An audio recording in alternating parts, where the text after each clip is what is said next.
Hello everyone, এটা জামাই ষষ্ঠীর মিনি ব্লগ। জানি অনেকটাই লেট আপলোড করছি, অ্যাকচুয়ালি এডিটের টাইম একদমই হচ্ছিল না আমার।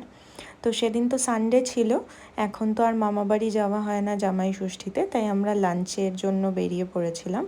লাঞ্চে যাওয়ার আগে প্যান্টলুন্স গেছিলাম, দিদা বাবাকে কিছু কেনার জন্য টাকা পাঠিয়েছিল, সেইটাই কেনার জন্য। প্যান্টলুন্স থেকে শপিং করে বেরোনোর পর যখন আমরা সেক্টর 5-এর ভূতের রাজা দিল বরে গেলাম, সেখানে যা লাইন ছিল তাতে আর লাঞ্চ দুপুরবেলা করা হতো না, বিকেল হয়ে যেত।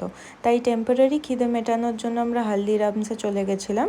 সেখানে গিয়ে লস্যি, দহিবাড়া আর দুটো মিষ্টি কিনেছিলাম। সেই দুটো মিষ্টি উবেরে উঠে খেয়েছি। কেন উবেরে উঠে খেয়েছি? কারণ ভূতের রাজা দিলওয়ারে তো আর খাওয়া হচ্ছিল না, তো আমরা সেখান থেকে উবের করে আবার চলে এলাম আমি বাঙালিতে।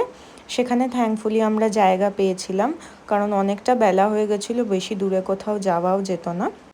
তাই আমরা পৌঁছেই চটপট অর্ডারটা প্লেস করে দিয়েছিলাম।